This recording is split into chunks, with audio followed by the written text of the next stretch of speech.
ఒక నిమిషం చేతులు జోడించి ప్రార్థన పూర్వకంగా ఆరాధనలో ముందు కొనసాగుతాం. ఏది చేయాలన్నా మన జీవితంలో ప్రభువే చేయాలి కనుక ఆశతో ప్రభు వైపు చూద్దాం, ఆశతో ప్రభుని అడుగుతాం. ప్రభు ఇచ్చేంత వరకు ప్రభు వైపు మనం కలలేద్దాం.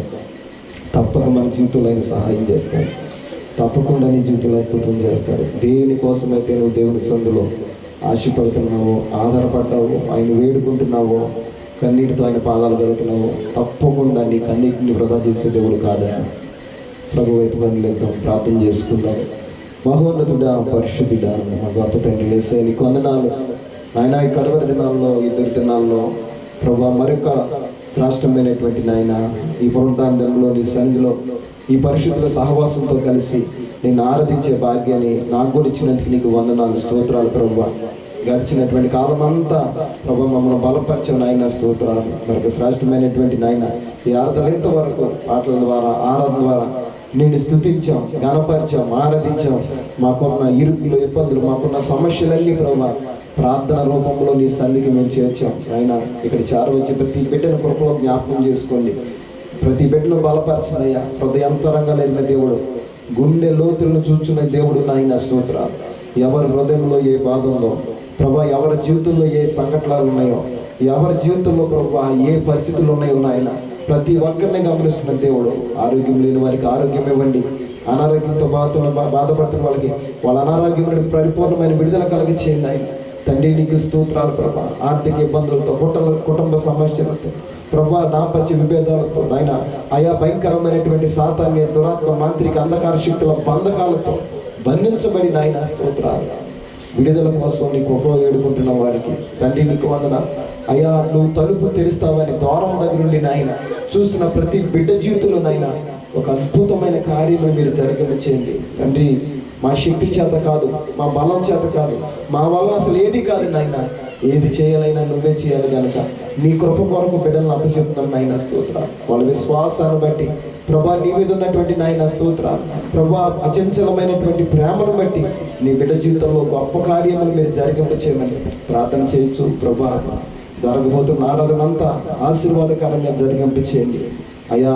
ఈ కడవరి దినాల్లో, భయంకరమైన దినాలలో మేము ఎలా నడుచుకోవాలో ప్రభా, మేము ఎలా ఉండాలో నీ వాక్యం ద్వారా నీ సాకులను అందరితో కూడా మాట్లాడండి అయ్యా తండ్రి. నీకు వందనాలు. ఏ ఒక్కరూ వృధాగా నీ సన్నిధిని వెళ్ళకూడదు.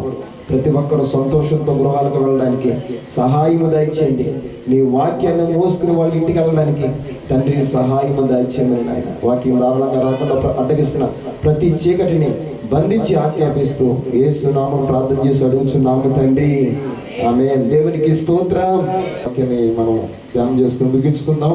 బైబిల్ గ్రంథం నుండి తెరివి ఈ పూట ధ్యాన విషయంగా 10 నిమిషాలు దేవుని మాటలు ఆలకిద్దాము. ప్రభువే పరిశుద్ధాత్మ దేవుడు వాక్యంలో మనతో మాట్లాడును గాక.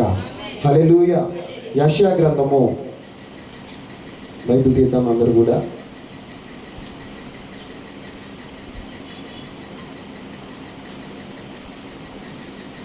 యెషయా గ్రంథము 44వ అధ్యాయము. యెషయా గ్రంథము 44వ అధ్యాయము 3-4 వచనాలు చదువుకుందాం. నేను దప్పిగల వారి మీద నీళ్లను,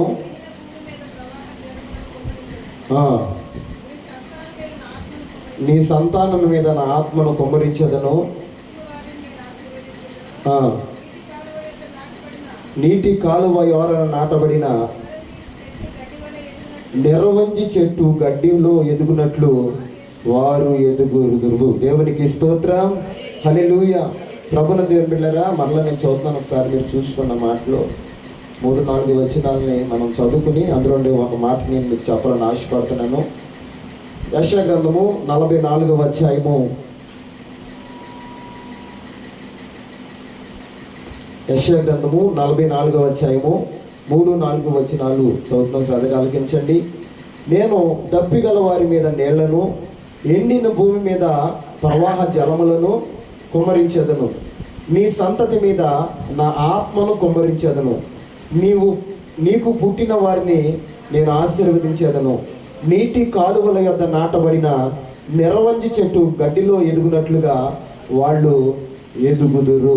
ప్రభువే పరిశుద్ధాత్మ దేవుడు మనకు అర్థమయ్యే రీతిలో ఈ వాక్యాన్ని బోధించును గాక. హల్లెలూయా. ప్రభునందు దేవుని బిడ్డలారా, శ్రద్ధగా ఆలకించండి. మరి బైబిల్ గ్రంథంలో చాలా చాలా చాలా వాగ్దానాలు ఉన్నాయి. చాలా వాగ్దానాలు. ఈ వాగ్దానాలన్నీ ఎవరి కోసమై అంటే దేవుని వాక్యం సెలవిస్తుంది, ప్రతి వాగ్దానము కూడా మన కోసమే. ఎవరికాళ్ళు అనుకోవాలి? ప్రతి వాగ్దానం కూడా నా కోసమని, మన కోసమే దేవుడు ప్రతి వాగ్దానాన్ని కూడా రాయించాడు. అయితే ఈ పూట నేను ఒక్క అంశాన్ని తీసుకోవాలని, ఆల్రెడీ మీకు తెలిసి ఉంటుంది ఈ మాట, తెలకపోతే మళ్ళా జ్ఞాపకం చేస్తున్నాను. ప్రభునందు దేవుని బిడ్డలారా, ఈ వాక్యాన్ని లేకపోతే ఈ యొక్క మాటని దేవుడు యాకోబుతో, లేకపోతే యాకోబు సంతానంతో, ఇశ్రాయేలుతో దేవుడు ప్రమాణపూర్వకంగా చెప్పినటువంటి మాట ఇది. వాళ్ళకి ఇచ్చిన ఒక వాగ్దానం అన్నమాట. ఈ వాగ్దానంలో ఈ పూట మనం ధ్యానం చేసుకుని పోయే అంశం ఏంటంటే, నీటి కాలువల యొద్ద నాటబడిన నిరవంజి చెట్లు గడ్డిలో ఎదుగునట్లుగా వాళ్ళు ఎదుగుతారు. నీటి కాలువ వారన నాటబడిన నిరవంజి చెట్లు ఎలా ఎదుగుద్దో వాళ్ళు అలా ఎదుగుతారని చెప్పి ఈరోజు ప్రభునందు దేవుని బిడ్డలారా ఆ వాక్యం అక్కడ రాయబడింది. ఇందులో నుండి నేను ఈ కాలువలు అన్న మాట గురించి మీతో మాట్లాడిన ఆశపడుతున్నాను. అయితే చాలా చెప్పొచ్చు దీంట్లో వాక్యము, నిరవంజి చెట్ల గురించి చెప్పొచ్చు. అయితే ముందుగా ఒకసారి దాన్ని టచ్ చేసి, ఎందుకంటే వాక్యం చదివాం కనుక తర్వాత మనం టాపిక్లోకి వెళ్ళిపోదాం. దేవుడు అంటున్నాడు, దేవుని పిల్లలైన వారు నీటి కాలువలో ఎవరైనా నాటబడినటువంటి నిరవంజి చెట్లు ఎట్లా ఎదుగుతాయో అలాగ వాళ్ళు ఎదుగుతారని చెప్తున్నాడు. ఈ నిరవంజి చెట్లు అంటే ఏంటి అంటే ఎక్కడ ఉంటాయి అంటే, బాగా విస్తారమైన నీళ్ళు ఎక్కడ అయితే ఉంటాయో అక్కడ ప్రభునందు దేవుని బిడ్డలారా దగ్గర 80, 90, 100 అడుగుల వరకు కూడా పైకి ఎదిగిపోయేటువంటి చెట్లు. అంతేకాదు చాలా బలమైన చెట్లు. ఇంకా చెప్పాలంటే తన వేళ్ళను విస్తారంగా లోనికి పెంచి చాలా బలంగా ఉండేటువంటి చెట్లు ఇవి ఎలాంటి ప్రాంతాలు ఉంటాయి అంటే, ఎక్కువగా మరి ఈ యొక్క మంచు కొండల ప్రాంతాలు ఉంటాయి కదా, ఆ మంచు కొండల లాంటి ప్రాంతాలలో ఎక్కువగా ఈ చెట్లు పెరుగుతూ ఉంటాయి. ఇక మనకున్నటువంటి ఈ కాశ్మీర్ కావచ్చు, శ్రీనగర్ కావచ్చు, జమ్మూ కావచ్చు, అదేవిధంగా ఎక్కడైతే ఎక్కువగా మంచు కురుస్తూ ఉంటుందో, మన దేశం కాదు ప్రపంచం మొత్తంగా ప్రభునందు దేవుని బిడ్డలారా ఎక్కడైతే ఎక్కువగా నీటి సాంద్రత ఎక్కువ ఉంటుందో అక్కడ పెరిగే చెట్లు బాగా విస్తారంగా పెరుగుతాయి. అంతేకాదు ఇవి వీటి యొక్క ఓడలు ఉంటాయి చూసారు, ఇవి కొమ్మలు ఎలాగేస్తాయి అంటే అవి చువ్వల వలె మరి బలంగా బయటికి ఇలా పాకుతూ ఉంటాయి, పైన కిందకి ఎలా ఆడుతూ ఉంటాయి అంట. అయితే ప్రభునందు దేవుని మనకి బైబిల్లో కూడా దాని గురించి రాయబడింది. న్యాయాధిపతుల గ్రంథంలో సంసోను అనబడినటువంటి ఒక వ్యక్తి మనకు కనపెడతాడు. ఈయన చాలా బలాఢ్యుడు. ఎంత బలాఢ్యుడయ్యా అంటే, ప్రభునందు దేవుని బిడ్డలారా, ఫిలిస్తీన్ల యొక్క పట్టణాలు ఉన్నాయి, ఫిలిస్తీన్ల పట్టణాలు. ఈ పట్టణాలకి ఎంట్రన్స్లో గుమ్మాలు ఉండేయంట, పెద్ద పెద్ద సింహద్వారాలను ఉండే. ఇంటి గుమ్మాలు కాదు. ఏ గుమ్మాలు అంటే పట్టణంలోకి వాళ్ళ ఫిలిస్తీన్ల పట్టణంలోకి వెళ్ళేటువంటి పెద్ద పెద్ద గుమ్మాలు ఉండే. ఆ గుమ్మాలకి తలుపుని ఇట్లా రెండు చేతులతో ఓడబిక్కుని వెళ్ళిపోయి పట్టుకెళ్ళి అవతల పాడేసేవాడంట. అంత బలమైన వ్యక్తి.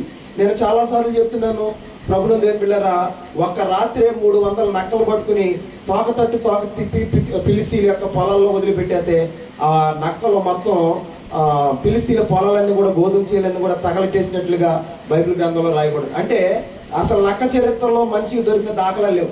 ఎందుకంటే నక్క ఎప్పుడు కూడా మనిషికి దొరకదు. ఎందుకంటే అది మనుషులు చూడగానే విస్తారమైనటువంటి స్పీడ్తో పరిగెత్తిపోద్ది. కానీ ఈ సంసోను ఒక రాత్రిలోనే 300 నక్కలు పట్టుకున్నాడంట. అంటే ఎంత స్పీడ్గా పరిగెట్టాడో, అసలు ఎంత తెలివిగా వాటిని పట్టుకున్నాడో మనం అర్థం చేసుకోవచ్చు. ఎంత బలస్తుడు. అంతేకాదు ఒక రోజున ఫిలిస్తీన్లు అతని మీదకి యుద్ధం చేయడానికి వస్తే, పట్టుకుని చంపడానికి వస్తే, అక్కడ ఆయుధం ఏం దొరకల, చచ్చిపోయి పడిపోయిన ఒక గాడిద కనపడింది. ఆ గాడిద యొక్క ఈ పక్క దవడ ఎముక ఒకటి అక్కడ చచ్చిపోయింది, అది కుళ్ళిపోయింది కూడా, అయితే ఎండిపోలేదు. ఆ చచ్చిపోయినటువంటి గాడిద దవడ ఎముక పట్టుకుని తన మీదకి వచ్చిన బలమైనటువంటి యుద్ధశూరులైనటువంటి ఫైటర్లు అయినటువంటి 1000 మందిని కేవలం ఆ పచ్చి గాడిద దవడ ఎముకతో చంపేసాడు. అంటే ఎంత బలాఢ్యుడో చెప్తున్నాను. ఎంత బలాఢ్యుడైనటువంటి సంసోను ఒక రోజున ప్రభునందు దేవుని బిడ్డలారా దెలీలా అనబడినటువంటి ఒక వేశ్య ఒడిలో పడుకుని, ఆ వేశ్య అంటుంది, నీ బలం పోవాలంటే నేను ఏం చేయాలి, నీ బలం పోవాలంటే నేను ఏం చేయాలి చెప్పంటే, సంసోను అన్నాడు, నాకు ఎంత బలం ఉంది, ఈ బలమంతా కూడా దేని ద్వారా పోద్దాయి అంటే 7 నిరవంజి చువ్వలు తెచ్చి నన్ను కట్టేస్తే నా బలమంతా ఏమైపోద్దంటే ఎంత బలమైన వాటిని కూడా కట్టగలిగినటువంటి శక్తి కలిగినటువంటి చువ్వలు ఏమైనా ఉన్నాయంటే నిరవంజి చువ్వలు. దేవునికి స్తోత్రం చెల్లిద్దాం. దేవుడు అన్నాడు, ఎవరైతే నా పిల్లలు ఉన్నారో వాళ్ళు నీటి కాలువల వార నాటబడినటువంటి నిరవంజి చెట్లు వల్లే పెరుగుతారు, వాళ్ళు ఎలా ఉంటారు అంటే బలంగా ఉంటారు అని చెప్పి ప్రభునందు యాకోబుకి దేవుడు తన యొక్క సంతానం గురించి ఏమిచ్చాడంటే వాగ్దానం ఇచ్చాడు. దేవునికి స్తోత్రం చెల్లిద్దాం. అదే వాగ్దానం ఇప్పుడు చదువుకున్నాం. అయితే ఈరోజు ఈ వాగ్దానం దాని గురించి కాదు, దేవుని చిత్తం అయితే విపులంగా వివరంగా ఆ నిరవంజి చెట్టు గురించి ఏదో ఒక రోజు మాట్లాడుకుందాం. ఈరోజు నా టాపిక్ ఏంటి అంటే, దేవుడు అంటున్నాడు కదా, నీటి కాలువల యోర్న అన్నటువంటి వాక్యంలో కాలువ అనేటువంటి ఒక మాట కనపడింది. దేవునికి స్తోత్రం చెల్లిద్దాం. ఈ కాలువ మీద నేను వాక్యం చెప్పాలని ఆశపడుతున్నా. చాలాసార్లు ప్రభున దేవుని బిడ్డలారా సముద్రాల గురించి వాక్యం చెప్పుకున్నాం, నదుల గురించి చెప్పాను, అదేవిధంగా మరి వాగుల గురించి కూడా చెప్పుకున్నాం. ఈరోజు కాలువ గురించి చెప్తాం. అయ్యే కాలువ గురించి మాకెందుకు అనుకోవద్దు, చాలా విషయాలు దేవుడు ఈ వాక్యం ద్వారా మనతో నేర్పబోతున్నాడు. దేవునికి స్తోత్రం చెల్లిద్దాం. హల్లెలూయా. ప్రభున దేవుని బిడ్డలారా మరి ముఖ్యంగా ఎందుకు చెప్తున్నాను ఈ మాటలు అంటే, దేవుని వాక్యం అనేది చాలా మనకు అవసరం. మనం ఏ దినాల్లో ఉన్నామంటే కడవరి దినాల్లో మనం ఉన్నాం, దుర్దినాల్లో మనం ఉన్నాం. మీరు టీవీలు కనుక చూస్తుంటే ప్రభున దేవుని బిడ్డలారా గడిచినటువంటి ఆ మంగళవారం దగ్గర నుండి ఇప్పటి వరకు కూడా ఒకటే న్యూస్ ఏంటంటే ఒక గొప్ప దైవజనుడిని హత్య చేసి చంపేశారని చెప్పి. ఆయన హత్య చేశారో యాక్సిడెంట్ అయిందో తర్వాత సంగతి. కానీ ప్రభున దేవుని బిడ్డలారా క్రైస్తవ లోకము ఒక మంచి గొప్ప దైవజనుడిని కోల్పోయింది. ఆయన అలాంటి గొప్ప దైవజనుడు అంటే ప్రభున దేవుని బిడ్డలారా ఎంతటి వారికైనా సరే, ఎంతటి కొమ్ములు తిరిగినటువంటి జ్ఞానికైనా సరే వాళ్ళ నమ్ముకున్న సిద్ధాంతంలో నుండి జవాబు చెప్పగలిగినటువంటి గొప్ప మేధావిని క్రైస్తవ లోకం కోల్పోయింది. మీరు ఎప్పుడన్నా మీరు ఈ ఫోన్లోనే కనుక చూడండి, ఆయన చెప్పిన మెసేజ్లు కావచ్చు, ప్రభుత్వం దేని అతని మొహం మీద ఎప్పుడైనా సరే చిరునవ్వు ఉంది తప్ప ఎంత గొప్ప వ్యక్తినైనా సరే, ఇంకా చెప్పాలంటే మనకున్నటువంటి మనము వదిలిపెట్టి వచ్చినటువంటి ఆ హిందుత్వంలో ఉన్నటువంటి మనువాదం అని చాలా రకాల ప్రభుత్వం దేని బిళ్ళారా ఆ కార్యాలయం ఇది వరకు ఉన్నాయి. అవన్నిటిలో నుండి కూడా ఎలాగూ మరి ఉన్నత కులాలు వచ్చినాయి, ఎలాగో ప్రభునందేని బిళ్ళారా క్రైస్తువులు అనబడిని అనవారు చేశారు, ఇవన్నీ కూడా చాలా విషయాలు చెప్పుకుంటూ వచ్చారు. ఇవన్నీ చెప్తూ వాళ్ళు ఉన్నతున్నాడు చెప్తూ వాళ్ళు ఆయన శత్రువు అయిపోయాడు. చాలా మంది మరి ప్లాన్ చేసి ప్రీ ప్లాన్ మటర్గా అతను చంపేశారని చెప్పి అన్నారు. పుణ్యాలు మనకైతే తెలియదు, కానీ ఆయన యాక్సిడెంట్ అయిందో లేకపోతే చంపేశారో మనకు తెలియదు. కానీ క్రైస్తవ లోకం ఒక మంచి దైవజన్ని కోల్పోయింది. ఆయన కోసం మీరు ప్రార్థన చేయండి. దేవునికి స్తోత్రం చెల్లిద్దాం. ఆయన చాలా పరిచయలు ఉన్నాయి, చాలా మంది అనాథ పిల్లలను మరి పోషిస్తున్నాడు. అంతేకాదు ప్రభునందేని బిళ్ళారా బైబుల్ కాలేజీలు ఎన్నో ఉన్నాయి ఆయనకి. అదేవిధంగా తనకి ఇంట్లోనే తనకి 2 కుమార్తెలు అయితే వాళ్ళతో పాటు ఇంకా 15 మందిని ఇంట్లో పెట్టుకుని వాళ్ళని పోషిస్తున్నటువంటి ఒక గొప్ప మనస్తత్వం కలిగినటువంటి ఒక మంచి సావకుడు. ఎక్కడికి వెళ్ళినా సరే సువార్త చెప్పడానికి డబ్బులు ఇచ్చినా సరే తీసుకోకుండా తనకు సొంతంగా ఉన్న వ్యాపారాలు ఉన్నాయి. ఆ వ్యాపారంలో వచ్చినటువంటి డబ్బుతో అనేక మందికి పేదవారికి సాయం చేస్తూ గొప్ప గొప్ప కార్యాలు చేస్తున్న ఒక మంచి దైవజనుడిని మన క్రైస్తవ లోకం కోల్పోయింది. ప్రభునందేని బిళ్ళారా పుట్టినవాడు ఎప్పటికైనా గెట్టే తప్పదు. అయితే ఇందు మూలంగా మనకు తెలిసింది ఏంటంటే భయంకరంగా మతోన్మాదం పెరిగిపోయింది. ఒక మతం అంటే ఒక మతం మతాల మీద విద్వేషాలు పెంచుకుని భయంకరమైన దాడులు జరుగుతున్నటువంటి దినాలు ఈ దినాలు. అటువంటి పరిస్థితుల్లో ఇంకా చెప్పాలంటే మీరు ఈ మాట గుర్తుంచుకోండి. పలానా రోజున పాస్టర్ గారు చెప్పారని మీకు గుర్తుంచుకోండి ఈ మాటను ఎప్పుడు కూడా. ప్రభునందేని బిళ్ళారా రానున్నటువంటి కొన్ని సంవత్సరాల్లో ఇలాగ కూర్చుని ఆరాధన చేసుకోవడానికి సమయం కూడా ఉండదు. ఎందుకంటే ఆల్రెడీ మోడీ గవర్నమెంట్ ఒక శాసనాన్ని పుట్టించింది. ఏంటంటే అనుమతులు లేకుండా చర్చిలు నిర్వహించకూడదు. అనుమతులు లేకుండా ఏం చేయకూడదంట. ఎవరు అనుమతి ఇవ్వాలి? వాళ్ళే అనుమతి ఇవ్వాలి. ఎవరో మోడీ ప్రభుత్వం చర్చి పెట్టుకోవడానికి ఏమి ఇవ్వాలంటే అనుమతి ఇవ్వాలి. వాళ్ళు ఎవరు కాక ఎవరు, ఎందుకంటే వాళ్ళు హిందుత్వాన్ని పెంచి పోషించేవాళ్ళు. ప్రభునందేని బిళ్ళారా ఒక వ్యక్తి అన్నాడు, ఒక అధికారంలో ఉన్నటువంటి కేంద్రంలో అధికారంలో ఉన్నటువంటి ఒక మినిస్టర్ అన్నాడు, నా భారతదేశంలో క్రైస్తవుడు అనేవాడు లేకుండా భారతదేశాన్ని హిందూ దేశంగా మార్చేంత వరకు మా గవర్నమెంట్లో మేము దిగమంటున్నాడు. ఒక క్రైస్తవుడు కూడా ఉండకూడదంట, ఒక చర్చ్ ఉండకూడదు మా భారతదేశంలో, ఒక్క పాస్టర్ కూడా కనపడకుండా ఉండకుండా మేము శాసనాలు పుట్టిస్తాం అవసరమైతే అన్నాడు. ఈరోజు ప్రభుని ఆల్రెడీ మీకు తెలుసో తెలదో, మీరు టీవీలో న్యూస్లో వస్తుంది ఏంటంటే అక్కడ రాయబడి ఉంది, ప్రతి గ్రామంలో ప్రతి మండలంలో ఎన్ని చర్చిలు ఉన్నాయి, ఎన్ని చర్చిలకి గవర్నమెంట్ ద్వారా మరి వాళ్ళు పర్మిషన్ ఇచ్చారు అని చెప్పి ఎంక్వైరీ చేయండి, పర్మిషన్ లేనటువంటి ప్రతి చర్చిని కూడా తీసేయండి అని చెప్పి ఒక శాసనం వచ్చింది. దేవునికి స్తోత్రం చెల్లిద్దాం. హల్లెలూయా. అదే శాసనం కనుక వాళ్ళు కనుక ఎంక్వైరీ కనుక చేస్తే ఒక్క పరిచర్య కూడా ఉండదు. ఎందుకంటే ఎవడు గవర్నమెంట్ ఎవరు కూడా చర్చిలు పెట్టుకోండి అని ఎవడు అధికారం ఎవరు. కారణం ఏంటి అంటే ఇది ఏ దేశం ఏంటి? హిందూ దేశం. కనుక హిందూ దేశంలో క్రైస్తవ్యానికి కానీ ముస్లింలకు కానీ అవకాశం అనేది ఎక్కడా కూడా ఉండదు. కనుక పైన ఉన్నది ఎవరైనా కాంగ్రెస్ ప్రభుత్వంలో ఏమైనా అవకాశం ఉంటుందేమో కానీ ఈ మోడీ ప్రభుత్వం వచ్చిన తర్వాత భయంకరంగా ఇంకా చెప్పాలంటే మరి ముస్లిం మీద క్రైస్తవుల మీద దాడులు జరుగుతున్న భయంకరమైన దినాల్లో మనం ఉన్నాం. కనుక ఒకే మాట చెప్తున్నాను, దీపం ఉండగానే ఇల్లు ఏం చేసుకోండి అంటే చక్క పెట్టుకోండి. దేవుడు వాక్యం సెలవు ఇచ్చింది, రాబో దినములలో మీకు భయంకరమైన క్షామం కలగబోతుంది, కరువు రాబోతుంది. ఏ కరువు? ఈ కరువు అంటే అన్నపానములు లేక వచ్చే కరువు కాదు ఇది. అన్నపానములు ఉంటాయి, సంతోషం శుభ్రంగా, సరదాలు ఉంటాయి, సంతోషాలు ఉంటాయి, అన్నీ ఉంటాయి. ఉన్నది ఏంటి అంటే దేవుని వాక్యం కరువైపోతుంది. వాక్యం చెప్పలేరేక, దేవుని వాక్యం లేనటువంటి దినాలు రాబోతున్నాయి. ప్రభుని దేవుళ్ళు అటువంటి దినాలలో దేవుని వాక్యం లేకపోతే కుటుంబాల్లో ఏముండదు అంటే సమాధానం లేక, శాంతి లేక, భయంకరమైన పరిస్థితుల్లో కుటుంబాలు నలిగిపోతూ ఎక్కడ వాక్యం దొరుకుద్దా అని చెప్పి మరి ఈ దరి నుండి ఆ దరికి, ఆ దరి నుండి ఈ దరికి తిరుగుతూ ఉంటారంట. ఇది నేను చెప్తున్న మాట కాదు, ప్రభుని దేవుళ్ళ దేవుడు ప్రవచన రీతిగా రాసినటువంటి ఈ యొక్క మాట ఇది. దేవునికి స్తోత్రం చెల్లిద్దాం. కనుక మనం చివరి దినాల్లో ఉన్నాం కనుక నిర్లక్ష్యం చేయొద్దు, దేవునికి దూరం అయిపోయొద్దు. ప్రభుని దేవుని దూరం అయిపోయి మనం ఏమీ కూడా సాధించలేము. కనుక దేవుని దగ్గరగా ఉండే, ఆయన కాపుదలలో ఉండే ఏదైనా మనం పొందుకోగలం. కనుక దేవునికి దూరం అవ్వద్దని దైవ సాగుడిగా దేవుడు నాకు ఇచ్చినటువంటి ఆత్మ ప్రేరేపణ బట్టి మీకు చెప్తున్నాను. అయితే ఈ శ్రేష్టమైన సమయంలో దేవుని లేఖనం ఏం సెలవిస్తుంది అంటే ప్రభుని దేవుని ఈ పూట మన ధ్యానాంశంగా మనం మాట్లాడబోతున్న మాట ఏంటంటే కాలువలు అనే టాపిక్ మీద మాట్లాడుతున్నాం. కాలువలు ఏంటి చెప్పండి మీరు అంతా కూడా. ఏం కాలువ? పోలవరం కాలువ. ప్రభుని దేవుని బిళ్ళరా, కాలువ అంటే ఇప్పుడు ఏదైనా నది ప్రవహిస్తుంది అనుకోండి, నది ప్రవహిస్తుంటే నదికి అడ్డంగా ఎవరైనా డ్యామ్ కడితే డ్యామ్కి ఆ నీళ్లు అటు ఇటు వెళ్ళడానికి రెండు పక్కల కూడా డ్యాము అడ్డంగా వేస్తే, కాలువకి అడ్డంగా వేస్తే, మరి నదికి అడ్డంగా వేస్తే దీనికి నీళ్లు పంపించడానికి రెండు వైపులా కూడా లెఫ్ట్ సైడ్ రైట్ సైడ్ కూడా రెండు పక్కల రెండు నీళ్లు వెళ్ళడానికి ఆ యొక్క కాలువలు వేస్తారు. వాటినే కాలువలు అంటారు. మనకు తెలుసు, మీరు ఎవరైనా రాజమండ్రి గట్టి వెళ్తే అక్కడ సరాద్దర్ కాటన్ గారు కట్టించినటువంటి ధవళేశ్వరం బ్యారేజ్ అనేది ఉంటుంది. అక్కడ ధవళేశ్వరం బ్యారేజ్ గోదావరి నది మీద అడ్డంగా బ్యారేజ్ కట్టారు. ఆ బ్యారేజ్ కట్టిన ద్వారానే ఈరోజు మనకి గుండుగోలు కాలం నీళ్ళు వస్తున్నాయి. దేవునికి స్తోత్రం చెల్లిద్దాం. మనకి ఎలాగొచ్చినాయో అట్లాగే అటు కూడా వెళ్తున్నాయి, అటు కిందకి అనమాట, కింద పక్క కూడా గోదావరి నుండి కిందకి వెళ్తున్నాయి. అదేవిధంగా గోదావరి నుండి ఇలా పైకి కూడా ఈ కాలువల ద్వారా వస్తున్నాయి. ఇంకా చెప్పాలంటే పోలవరం ఆల్రెడీ కాలువ పెట్టేశారు, ఇంకా ఓపెన్ కాలేదనుకోండి అది ప్రాజెక్టు. ఈ పోలవరం కూడా ఎల్ఎంసి ఆర్ఎంసి అని left side main canal, right side main canal అని రెండు కాలువలు ఇచ్చాడు. ప్రభునందు ఏం పిల్లరా, మనకు వచ్చింది ఇటు వచ్చింది ఎల్ఎంసి అన్న లెఫ్ట్ సైడ్ మెయిన్ కెనాల్. మన పోలవరం కాలువ ఈ పక్కన వెళ్తూ ఉంటుంది, చింతలపూడి సైడ్ కనుక మనం వెళ్తే మనకు తగులుద్ది, బేవడల దగ్గర కూడా తగులుద్ది. తిరుపతి వెళ్ళే దారిలో బేవడల దగ్గర పోలవరం కాలువ తగులుద్ది అనమాట. ఈ కాలువని ఏమన్నారంటే ఇంగ్లీష్లో కెనాల్ అన్నారు, తెలుగులో కాలువ అన్నారు. అయితే ఈరోజు ప్రభునందు ఎందుకు ఈ సబ్జెక్ట్ తీసుకున్నాయి అంటే నేను వాక్యం చదువుతుండగా కొన్ని వాక్యాలు నాకు కనపడి దాని గురించి మీకు చెప్పాలని ఆశపడుతున్నాను. మొట్టమొదటిగా దేవుని పిల్లరా, నేను 3 కాలువల గురించి చెప్తాను.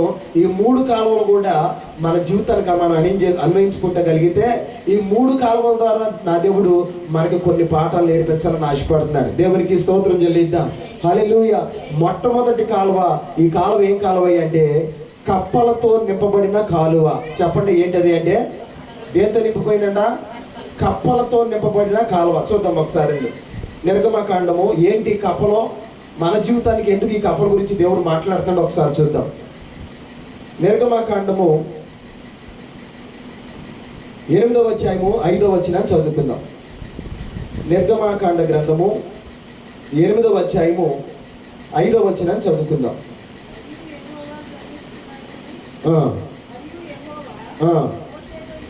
మరియు యెహోవా మోషేతో ఇట్లనెను,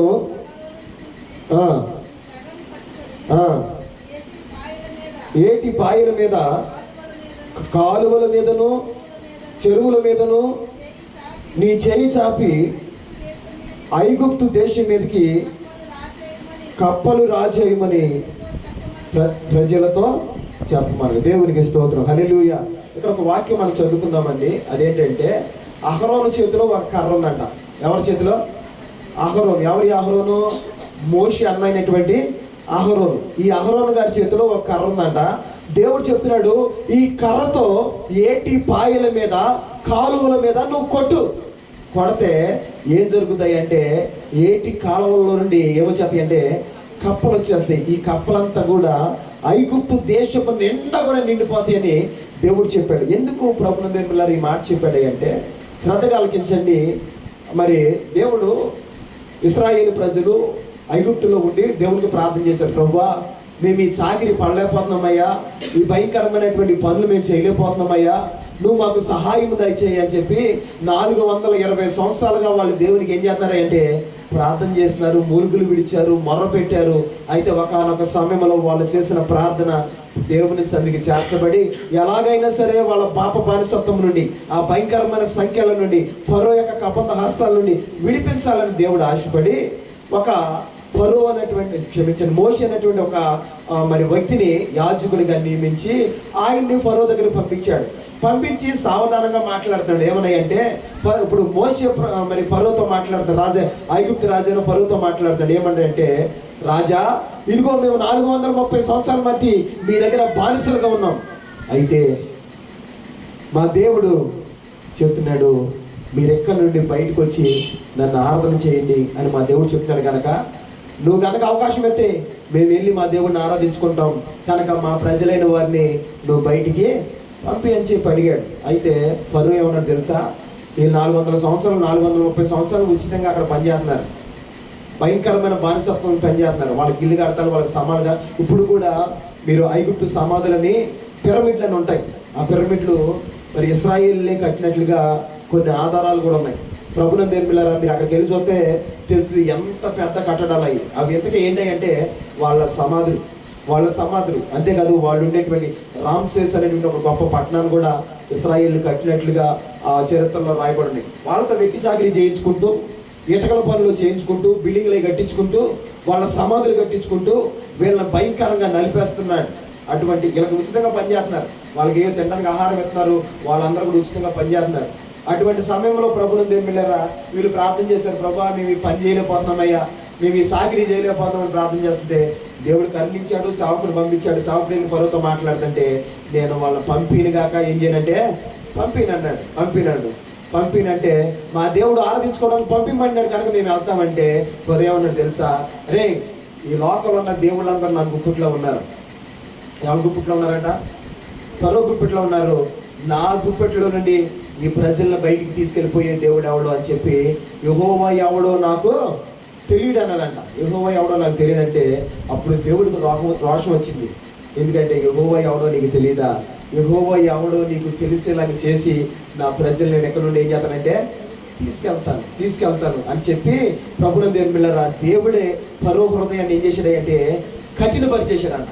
కఠినపరిచేస్తే దేవుడు 10 రకాలైనటువంటి భయంకరమైన తెగుల్ని ఐగుప్తు మీద కురిపించాడు. మనకు చాలాసార్లు చెప్పుకున్న వాక్యం ఇది. అయితే ఆ 10 రకాల తెగుల్లో మొదటిది నైలు నది నీళ్ళని రక్తంగా మార్చేశాడు. రక్తంగా మార్చడం వలన నైలు నదిలో ఉన్న చేపలన్నీ చచ్చిపోయి కంపు కొట్టేసింది. ఇక రెండో అద్భుతం ఏంటంటే ఇప్పుడు దేవుడు అన్నాడు, నువ్వు నీ చేతిలో ఉన్నటువంటి కర్రతో ఏటి పాయల మీద కాలువల మీద కొట్టు. ఇప్పుడు కాలువలన్నీ కూడా దేంతో నిండిపోతాయి అంటే కప్పలతో నిండిపోతాయి. దేంతో నిండిపోతాయి అంట? కప్పలతో నిండిపోతాయి అన్నప్పుడు అదేవిధంగా చేతి కర్రతో ఏటి పాయల మీద కొట్టినప్పుడు మొత్తం నైలు నది అంతా కూడా, నైలు నదిలో నుండి వచ్చిన పాయలు కాలువలన్నీ కూడా దేంతో నిండిపోయినంటే కప్పలతో నిండిపోయినాయి. ఈ నదులు కాలువలే కాదండి, ఐగుప్తులో ఉన్న ప్రతి గృహము నిండా కూడా అడుగు పెట్టడానికి వీలు లేకుండా మొత్తం ఏమొచ్చేసినాయి అంటే కప్పలు వచ్చేసినాయి. అన్నం తిందామని ఆ యొక్క శుభ్రంగా అన్నం కూర వండుకున్నాయి, మూతలు వేసుకుంటే ఆ మూత తీసే బయటికి అన్నం నిండా ఏం కనపడుతున్నాయి? కప్పలే కనపడుతున్నాయి. పడుకుందామని మంచం ఎక్కుతుంటే మంచం నిండా ఏమున్నాయండి? కప్పలే ఉన్నాయి. కొన్ని నుంచుందామన్నా సరే కాళ్ళు పెట్టడానికి కూడా ఖాళీ లేకుండా మొత్తం దేంతో నిండిపోయింది అంటే కప్పలతో నిండిపోయింది. ఈరోజు ప్రభుత్వం దేని పిల్లరా ఆడవాళ్ళకి కొంతమంది ఉంటారు, వాళ్ళకి ఎవరికి భయపడరు. అందరు కాదండి, కొంతమంది వాళ్ళు ఎవరికి భయపడరు. కానీ ఈ చిన్న ఇంట్లో తిరిగే బొద్దింకలన్నా, ఈ కప్పలన్నా అవి కనపడడం కానీ ఉలికిపడి భయపడిపోతారు ఉంటారు. ఒక వ్యక్తి అన్నాడంట, ఒక ఫ్రెండ్ అన్నాడు, ఏమన్నాయంటే వచ్చే జన్మలో నేను బొద్దింకనన్నా పుట్టాలనుకున్నాను. వచ్చే జన్మ ఎట్ట పుట్టాలంట? బొద్దింకగానన్నా పుట్టాలి. ఎందుకు రాట అన్నామంటే మా ఆవిడికి బొద్దింకంటే నాకు ఎట్టకో భయపడతలేదు, బొద్దింకగానైనా పుట్టి నేను మా ఆవిడని ఏం చేయాలంటే భయపెట్టాలనుకుంటున్నాను. ప్రభుత్వం దేని పిల్లరా ఏదో కామెడీగా కొన్ని జోకులుగా రాస్తూ ఉంటాడు. ఇవన్నీ కూడా ఏం పట్టించుకోవాల్సిన అవసరం మనకు లేదు. కానీ దేవుడు చెప్తున్న మాట ఏంటంటే, నేను క్షమించండి, ఐగుప్తీల నదులన్నింటినీ కాలువలన్నింటినీ కూడా నేను దేంతో నింపేస్తున్నాను అంటే కప్పలతో నింపేస్తున్నాను అని చెప్పి దేవుడు చెప్పాడు. అదేవిధంగా చేశాడు. ఎందుకు ఈ కప్పలంటే ఏంటి అంటే, ప్రభుత్వం దేవుని పిల్లరా ఇశ్రాయేలీలకి మరి వాళ్ళ దేవతలు వాళ్ళ దేవుళ్ళు ఎట్లా ఉంటాయి, వాళ్ళ మొఖాలు ఎట్లా ఉంటాయి అంటే కాకి మొహం. అదేవిధంగా ఈ మనకు కనపడేటువంటి జంతువులన్నింటినీ కూడా వాళ్ళ దేవుడిగా కొలుతుంటారు. అదేవిధంగా మరి ఈ కప్ప కూడా హెప్టో అనేటువంటి ఒక పేరు పెట్టి కప్పను కూడా దేవుడిగా ఆరాధిస్తూ ఉండేవాళ్ళు. అందుకనే వాళ్ళకి వచ్చిన తెగులు కనుక మీరు గమనిస్తే 10 తెగుళ్ళు వచ్చినాయి. ఈ 10 తెగులు కూడా వాళ్ళు ఎవరైతే దేవుడుగా అనుకున్నారో ఆటి మీదే దేవుడు తెగులు కురిపించాడు. నైల్ నదులు దేవుడు అనుకున్నారు, నైల్ నది రక్తంగా మార్చేశాడు. ప్రభుత్వం దేవుడు అగ్ని దేవుడు అనుకున్నాడు, సూర్యుడు దేవుడు అనుకున్నాడు, ఆయనే అగ్ని కురిపించేటట్లు చేశాడు. అదేవిధంగా చాలా భయంకరమైనటువంటి కార్యాలు 10 తెగుళ్ళు వచ్చినాయి. ఈ 10 తెగులు కూడా వాళ్ళు ఎవరైతే దేవుడిగా పెరుగుతున్నారో వాళ్ళ దేవుడి పేరు పెట్టి వాళ్ళని శిక్షించాడు. అయితే ఈరోజు ప్రభుత్వం దేవుని బిడ్డలారా ఈ కప్పల గురించి ఎందుకు దేవుడు ఈరోజు మనతో మాట్లాడుతున్నాడంటే, ఈ కప్పలు అనేవి అపవిత్రాత్మకి సాదృశ్యంగా ఉన్నాయి. దేవునికి స్తోత్రం చెల్లిద్దాం. దేనికి సాదృశ్యంగా ఉన్నాయి? అపవిత్రాత్మకు సాదృశ్యంగా ఉన్నాయి. ఒకసారి చూద్దాం. ప్రకటన గ్రంథము 16వ అధ్యాయము 13వ వచనం. 16, 13 ప్రకటన గ్రంథము చివరి గ్రంథం అండి. చూద్దాం. ప్రకటన గ్రంథము 16వ అధ్యాయము 13వ వచనంలో ఎలాగ రాయబడి ఉంది ఏంటంటే, మరియు ఆ ఘట సర్పము నోటి నుండి, క్రూర మృగము నోటి నుండి, అబద్ధ ప్రవక్త నోటి నుండి కప్పల వంటి 3 అపవిత్రాత్మలు బయలు వెళ్ళుచున్నవి. దేవుని వాక్యం సెలవిస్తుంది. కప్పలు దేనికి సాదృశ్యం ఉన్నాయి అంటే అపవిత్రాత్మకు ఎలా ఉన్నాయి అంటే సాదృశ్యంగా ఉన్నాయి.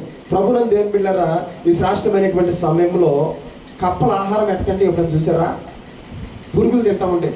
చూసారా? చూడలేదు. నాలుగుని ఎంత బారు చాచి అక్కడ ఉన్నదాన్ని ఏం చేస్తాయంటే పట్టుకుంటూ ఉంటాయి. దేవుడు అంటున్నాడు కప్పలు దేనికి సాదృశ్యం ఉన్నాయి అంటే అపవిత్రాత్మకు సాదృశ్యంగా ఉన్నాయి అని చెప్తుంటే, ప్రభుత్వం దేవుని బిడ్డలారా చాలా జాగ్రత్తగా ఆలోచించండి. మన జీవితము దేవుడు చెప్తున్నట్లుగా ఒక కాలువతో పోల్చుకుంటే మన జీవితం అనేటువంటి కాలువ కప్పలతో నింపబడిపోయిందా, మరి దేనితో నింపబడిపోయిందో ఒకసారి ఈ మధ్యాహ్న సమయంలో మనం ఆలోచిద్దాం. దేవునికి స్తోత్రం చెల్లిద్దాం. హల్లెలూయా, హల్లెలూయా. క్రైస్తవులకు శరీర శుభ్రతే కాదండి, శరీర శుభ్రతతో పాటు ఆత్మ పరిశుభ్రత కూడా కావాలి. దేవునికి స్తోత్రం చెల్లిద్దాం. మన దేవుడు పరిశుద్ధుడైనటువంటి దేవుడు. దేవునికి స్తోత్రం చెల్లిద్దాం. ఆయన ఎవరై అంటే పరిశుద్ధుడైన దేవుడు. ఆయన పరిశుద్ధతను కోరుకునే దేవుడు. నేను ఎలాగో పరిశుద్ధంగా ఉన్నానో మీరు కూడా అలాగనే పరిశుద్ధంగా ఉండమని చెప్పినటువంటి దేవుడు ఆయన. పరిశుద్ధత లేని వారిని ప్రేమించలేని దేవుడు ఆయన. కనుక మనలో కూడా ఏం కోరుకుంటాడు అంటే అపరిశుద్ధతను కోరుకునే దేవుడు కాదు, అపవిత్రతను కోరుకునే దేవుడు కాదు. కానీ ఆయన మనలో కూడా ఏం కోరుకుంటాడు అంటే పరిశుద్ధతను కోరుకుంటున్నాడు. దేవునికి స్తోత్రం చెల్లిద్దాం. హల్లెలూయా. ఇప్పుడు రంజాన్ మాసం మీరు ముస్లింల యొక్క ప్రార్థన విధానంగా గమనిస్తే వాళ్ళు శుక్రవారం కూడా వాళ్ళు ఎవరు నేను విమర్శితులా వాళ్ళు కూడా శుక్రవారం వాళ్ళ మందిరానికి వాళ్ళ మసీదుకి వెళ్తారు. వెళ్ళి వాళ్ళ ఆడవాళ్ళు వెళ్ళరు, మగవాళ్ళు వెళ్తారు. ఆడవాళ్ళు ఇంటికాడ ఉండి ప్రార్థన చేసుకుంటారు. ఒకవేళ వెళ్ళగలిగితే ఆడవాళ్ళకి ఒక ప్రత్యేకమైనటువంటి ఆ మసీదులకు వెళ్ళడానికి ద్వారం ఉండదు, అక్కడ నుండి వెళ్ళాలి తప్ప మగవాళ్ళు ఆరాధన చేసుకునే కాడ వాళ్ళకి అవకాశం లేదు. అది ఎందుకో వాళ్ళకే తెలవాలి. అయితే దేవుని పిల్లరా వాళ్ళు ఏం చేస్తారంటే మసీదులో వాళ్ళు ప్రార్థన చేసుకోవడానికి మసీదులోకి వెళ్ళక ముందు వాళ్ళకి ఎంట్రన్స్ మసీద్ దగ్గర వాళ్ళకి ఆ మసీదులో ఆ కాంపౌండ్లోకి అడిగి పెట్టగానే వాళ్ళకి చాలా పంపులు ఉంటాయి అక్కడ, కుళాయిలు.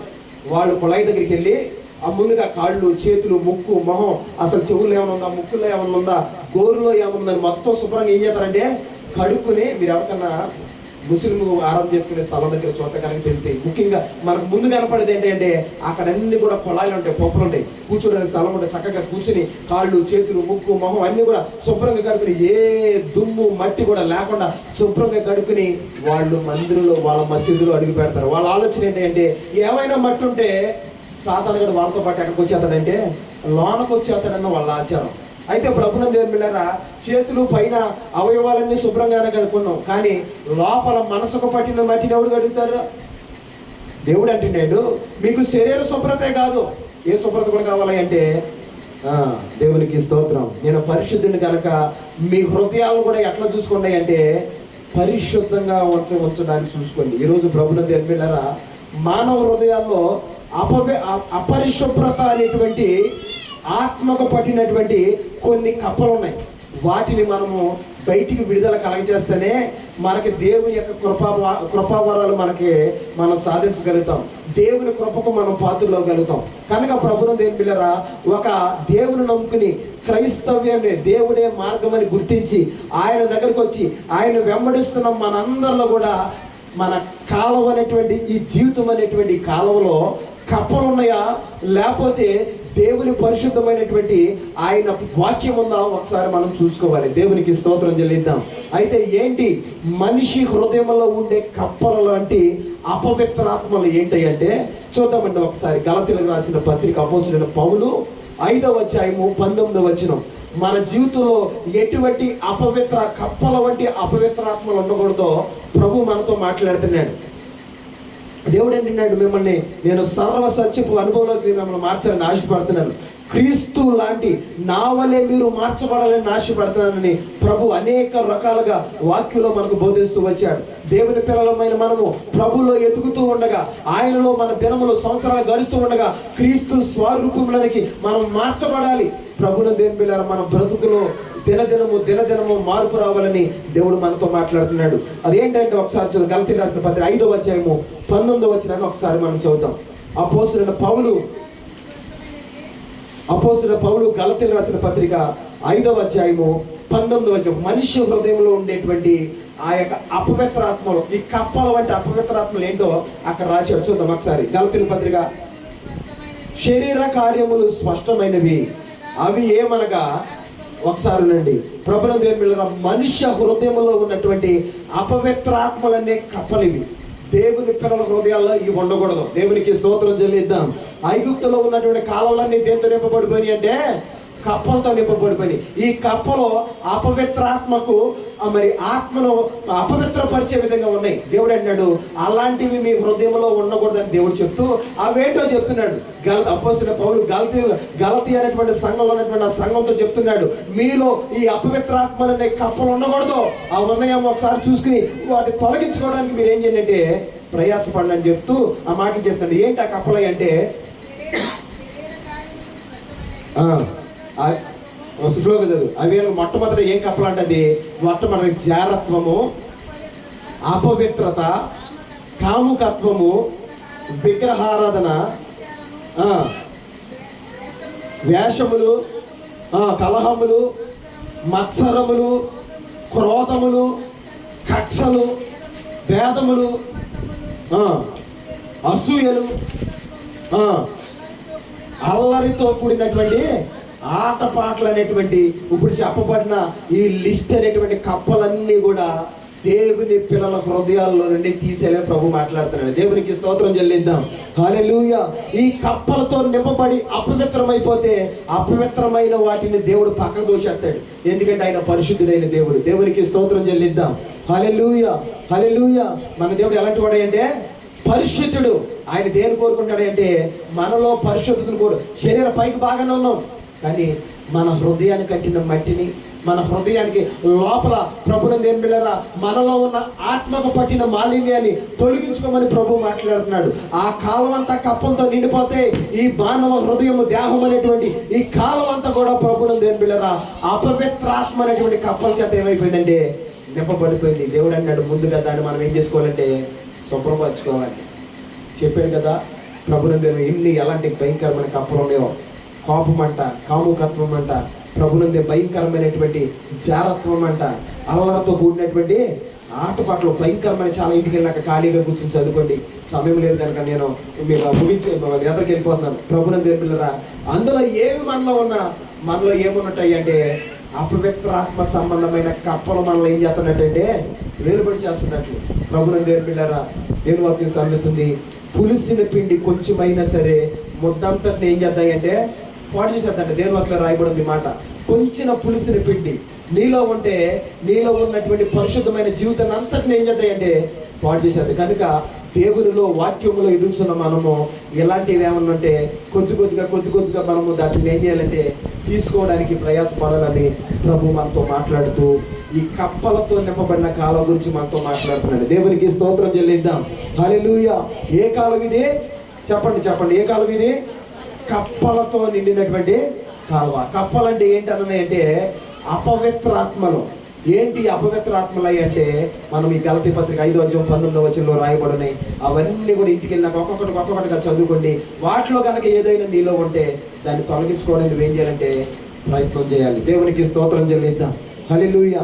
ఎందుకు దేవుడు ఈ కాలం గురించి చెప్తున్నాడంటే, ప్రభునందు దేవుని బిడ్డలారా, నిన్ను ప్రభు రూపంలో చూడాలన్నదే ఆయన ఉద్దేశం. ఆయన పోలికలో నిన్ను చూడాలన్నదే ఉద్దేశం.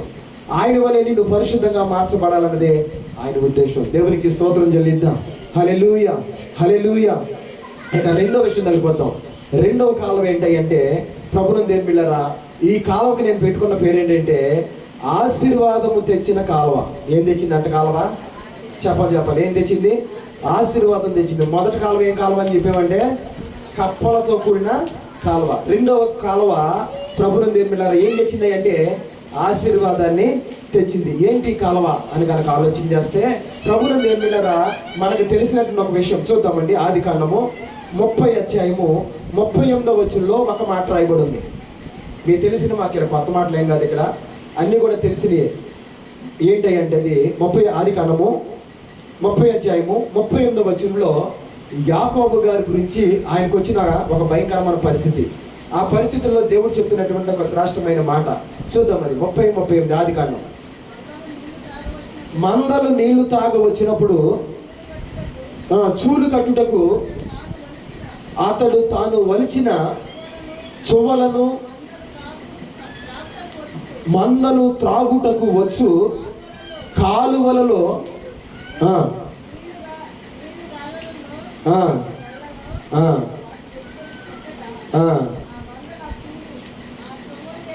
ఆ మందలు ఆ చువ్వల ఎదుట చూలు కట్టి చారలైనను మచ్చలైనను గల పిల్లలని ఏం చేసినట్ట. ఇది మనకు చాలా మంది తెలిసింది ఈ వాక్యం అంతా కూడా. ప్రభునందు దేవుని బిడ్డలారా, యాకోబు జీవితంలో యాకోబు తన ఇక్కడ అన్నగారికి తండ్రి గారికి ద్రోహం చేసి తన మామ దగ్గర పద్దనరావు వెళ్ళిపోయాడు వాళ్ళ మామగారి దగ్గరికి. అక్కడికి వెళ్ళిపోయిన తర్వాత వెళ్ళడంగానే వాళ్ళ అమ్మ చెప్పింది, నాన్న అక్కడ మా తమ్ముడు అక్కడ మా అన్నయ్య అక్కడ ఉన్నాడు, అక్కడికి వెళ్ళు, నువ్వు అక్కడే ఉండు, వాళ్ళ పిల్లలు ఉన్నారు, వాళ్ళ పిల్లల్ని ఎవరో ఒకరు నాకు అక్కడ చేసుకుని నువ్వు అక్కడే ఉండు, మీ అన్న కోపం తగ్గేంత వరకు నువ్వు ఇక్కడికే రావద్దని చెప్పి పంపించినప్పుడు మనోడు అక్కడికి వెళ్ళాడు. మనకు ఆ చరిత్ర అంతా కూడా తెలుసు. దేవుడు దర్శించాడు, అతను పంపించాడు అక్కడికి. మామగారి దగ్గరికి వెళ్ళాడు, లాభం దగ్గరికి వెళ్ళాడు. లాభం దగ్గరికి వెళ్ళిన తర్వాత మరి లాభాని గారికి 2 కూతుర్లు ఉన్నారు. పెద్దవాడి పేరు ఏంటంటే లేయా, చిన్నవాడి పేరు రాహేల్. 2 కూతుర్లు అనమాట. లాభాను అన్న మాటకు అర్థం ఏంటి అంటే ఇది మరి ప్రభునందు దేవుని అరబిక్ వర్డ్ లాభాన్ అన్న మాట. లాబ్ అనగా మజ్జిగ అని అర్థం అరబిక్లో లాబ్ అనగా మజ్జిగ అటువంటి తెల్లబడింది. లాబాన్ అన్న మాటకి అర్థం ఏంటంటే తెల్లని వాడు అని అర్థం. ఎలా ఏ పేరు అంటే తెల్లని వాడు. పేరుకైతే తెల్లని వాడే కానీ మనోడు గుణం మంచిది కాదు. యాకోబు వెళ్ళాడు ప్రభునందు దేవుని బిడ్డలారా, తన యొక్క పెచ్చన్న కుమార్తెను చూశాడు, రాహేలు చూశాడు. నీ కుమార్తెని ప్రేమిస్తున్నాను, నాకు ఇచ్చి వివాహం చేయన్నప్పుడు అదెంత పని అయితే మేము ఊరికినేమో నా కుమార్తెను కావాలంటే నువ్వు 2 సంవత్సరాలు నాకు దగ్గర కొలువు చేయాలంటే 7 సంవత్సరాలు నాకు దగ్గర ఏం చేయాలంటే కొలువు చేయాలంట. 7 సంవత్సరాలకి చేసేస్తాను అన్నాడు. 7 సంవత్సరాలు చేశాడు. 7 సంవత్సరాలు 7 రోజులాగా అయిపోయిందంట యాకోబుకి 7 రోజులాగా అయిపోయిందంట. 7 రోజులు అయిపోయింది. మామ మరి 7 సంవత్సరాలు అయిపోయిందంటే తప్పకుండా పెళ్లి చేస్తానని చెప్పి రాత్రికాల సమయంలో ముసుగేసేసి పెళ్లి చేసాడు. తీరా పొద్దున్నే చూసేపటికి ఎవరు ఉన్నారా అంటే లేయా ఉంది. ఏం మామ నాకు మోసం చేసావు నువ్వు, నేను 7 సంవత్సరాలు కొలువు అయ్యండి నీ దగ్గర కొలువు చేస్తే నాకు ఇలా మోసం చేసావని చెప్పి యాకోబు మామని అడిగితే యాకోబు అన్నాడు, మరి లాబాన్ అన్నాడు, అయ్యా మా దేశ ఆచారం ప్రకారం పెద్ద అమ్మాయికి పెళ్ళి అవ్వకుండా చిన్న అమ్మాయికి చేయకూడదు. కనుక నీకు చిన్న అమ్మాయి కూడా కావాలంటే మా ఆచారం ప్రకారం చేసి ఇప్పుడు చిన్న అమ్మాయి కూడా కావాలంటే మరలా 5 సంవత్సరాలు కొలు చేయంటే 7 సంవత్సరాలు కొలు 7 మొత్తం 8 సంవత్సరాలు చేశాడంటే భార్యలను సంపాదించుకోవడానికి 14 సంవత్సరాలు చేశాడు. 14 సంవత్సరాలు చేసిన తర్వాత వాళ్ళ పిల్లలు పుట్టారు. ఇప్పుడు యాకోబు ఏమంటాడంటే లాభం దగ్గర మామ మరి నేను ఇప్పుడు వరకు 14 సంవత్సరాలు ఉచితంగా నీ దగ్గర ఏం చేశానంటే కొలువు చేశాను. నాకు బిడ్డలు వచ్చారు, నాకు పిల్లలు వచ్చారు. నేను వాళ్ళకి ఏమైనా ఆస్తి సంపాదించి ఇవ్వాలి, ఉచితంగా చేస్తే నాకేమద్ది కనుక నీ దగ్గర నేను పనిచేస్తున్నాను కనుక నాకు నువ్వేమి ఇవ్వాలి అంటే జీతం ఇవ్వాలన్నాడు. ఏమి ఇవ్వాలంట? ఏమి ఇవ్వాలని అడిగాడు? జీతం ఇవ్వాలని అడిగాడు. అయితే లాభం అంటున్నాడు, అడిడా నిజమే నువ్వు చెప్పింది మంచిదే, నా దగ్గర 14 సంవత్సరాలు చేసావు బాగుంది. నువ్వు వచ్చిన తర్వాత దేవుడు నన్ను ఆశీర్వదించాడు, నేను శకునం చూపించుకున్నాను. నువ్వు వచ్చిన తర్వాత నా మందలను ఎంతగానో ఒకప్పుడు నేను లేనివాడిగా భయంకరమైన పరిస్థితుల్లో ఉండేవాడిని. నువ్వు వచ్చిన తర్వాత నా మందలు విస్తరించిపోయి ఈ ప్రాంతంలోనే ఒక గొప్ప ధనవంతుడిగా దేవుడు నన్ను మార్చాడు నిన్ను బట్టి.